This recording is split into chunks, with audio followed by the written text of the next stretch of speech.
Well, he says, you know, it's written all over your face. You're afraid of going to a seance. But he says, I know you. He says, you're going to come. And then he started telling me how brave I was when I was aboard ship, you know, different things. He says, you're not the same man, you're changed. You're chicken. That's all I needed to hear. I said, when do we go to a seance? So one Saturday evening, we were in the place. It was the very first time. Very beautiful place. A medium was a lady. She had a gorgeous new home in Montreal. And there were about 20 invited guests there, which I was one of them. And she communicated with the spirits for different people there, and telling them what the spirit said. One man said, I would like to talk to my friend that died 6 months ago, but I don't want him to appear. Just want to talk to him. Because he says, I don't trust you talking to my friend for me. So the medium says, let me inquire of the spirit. Yeah, the spirit will talk with you. And that big masculine voice was heard in the place. It says, hi Frank, it's nice of you to ask for me to talk with you. And they had a little chat. And after it was over, Frank says, this is the greatest thing on earth, to be able to talk with the spirits of the dead. Then the medium said, we have a very special surprise tonight for you people. A spirit will manifest itself openly here in a few minutes, and it's like a big gust of wind hit the building and right through the wall. And the lights were terribly bright. They were like living room lights, a couple of floor lamps, and maybe some of these, and that translucent being seemed to come right out of the wall. How did you feel right at that moment? It's almost like my heart stopped a little bit, you know, very weird feeling. So it was a lady in a beautiful evening gown, soaring, and she said to Mary, my dear sister, you are so wonderful to have asked for me. And Mary fainted and fell right off her chair on the floor. And a couple of guys jumped up and picked her up, and it's been gone. That was the beginning of it. That's how you got into it. Yeah, that's the way I got into it. After a while, you see, there's something interesting about the human mind. You can adjust an awful lot of stuff. You can adjust to a lot of things that would terrify you to begin with. After a while, they become common and ordinary. So you mean contact with the supernatural can become commonplace and ordinary and doesn't bother anybody? Yeah. In other words, the more that you do it, you're not uncomfortable. That's right. It's just not an uneasy feeling. Yeah. So how did you feel about it? Then I got into a secret society that worshipped the spirits, you see. Okay, now how is that different from the seance, Roger? It happens that the seance are not involving in many ways.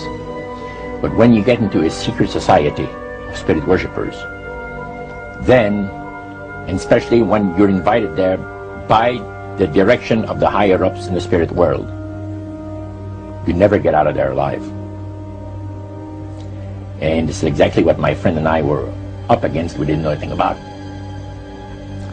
And there was a very, very popular big band leader. Jazz musician? Band, yeah, very famous. And one night we went to one of these seances, and he was with his wife. So Roger, you're at this restaurant. What happened? We sat there, and we had our favorite alcoholic beverages, you know.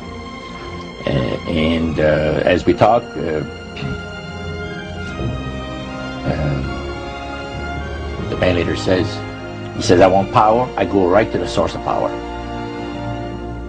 And he says, how do you think that I became famous the way that I am? Well, I said, you must have had some good luck. Well, he says, there's no such thing as good luck. He says, there's either some power working for you somewhere, or you don't get ahead in this world. Not in my type of occupation. So it went from there. We got talking about spirit worship. Did it intrigue you? Did it make you want to find out more about what exactly he was talking about? Yeah. So he said the supposed spirits of the dead that you're talking with are demon spirits. They're fallen angels. They're beautiful beings. Just set it out, just like that. Yeah. It didn't make you uneasy when he said they were... Well, it shocked you a little bit, something that you first hear mentioned to you. He said, you guys have got a great future ahead of you. Because we've been told, the high priest of our society, secret society, has been told that the master has very special plans for you too. Now, what did he mean by the master? Satan. And we were interested to hear more about it. And he told us, he says, look, we worship spirits. We worship Lucifer and all his angels. They're just as beautiful as they did before they were cast out of heaven. He says there was a misunderstanding in the whole thing. He says among the inhabitants of the galaxies. And he says our master was misunderstood. And God did not bear with him like he does with people that make mistakes today. So we're in a warfare, good against evil. And we happen to be the evil ones, but we're not that bad.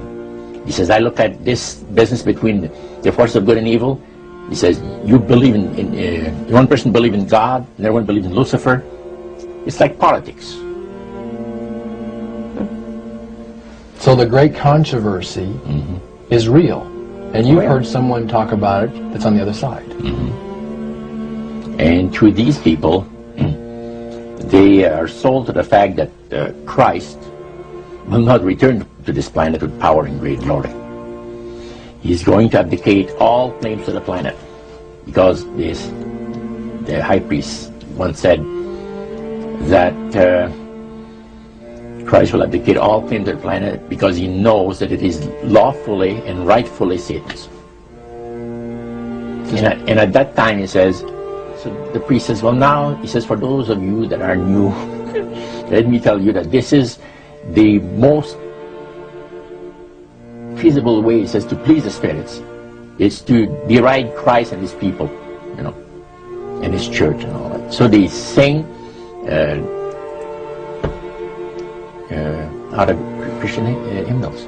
They didn't sing Christian words to the hymns, however. Well, they changed a lot of them. Yeah, not it's a form of blasphemy, such as you see today in the rock music world.